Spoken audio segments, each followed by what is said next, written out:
Hello friends! Are you ready for story time from the colorful coral reef? Imagine it!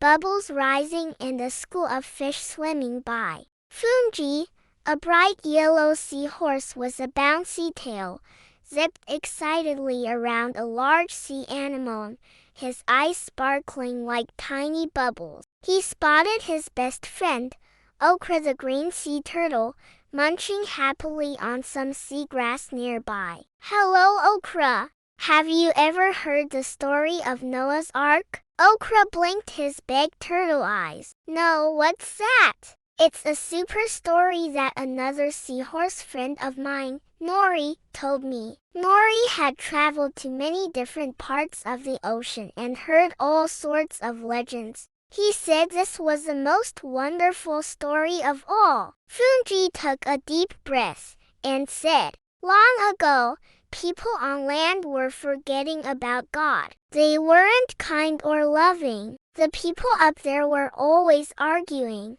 being selfish, and making bad choices. They weren't being good to each other or to the world they lived in.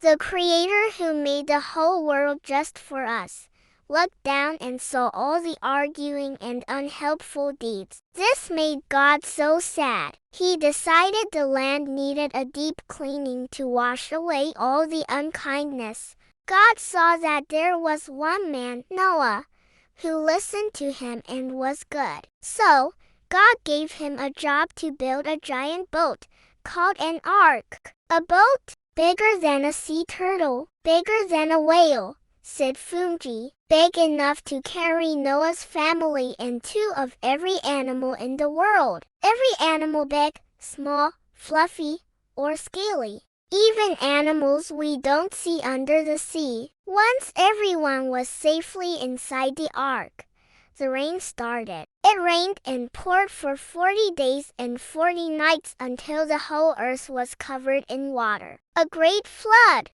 But inside the ark, Noah, his family, and the animals were safe. God protected them. Nori said. Everyone was calm. Even the animals that usually chased each other, like the roaring lion and the little fluffy lambs, all lived in peace. The danger of the great flood outside meant that everyone inside the ark knew they had to be kind to survive together. Noah and all the animals waited patiently inside. They were floating on that ark for over a year before the land was finally dry. Okra asked softly, "How did they finally know it was safe to come out?" Well, Noah got a clever idea. He opened a window and sent a raven to check the world for him. The big dark bird did not bring anything back. He sent out a dove twice, and soon it brought the leaf of an olive tree to show Noah the land was almost dry. That tiny leaf was a huge clue. It meant that somewhere, a tree was starting to grow again. Noah waited one more week, and when he sent the dove out a third time, it never came back. That was the final signal. The dove had found a safe, new home. He knew that meant the land was finally dry. When Noah's family and the animals came out, God painted something brand new in the sky. A rainbow. It was his promise that he would never flood the earth again.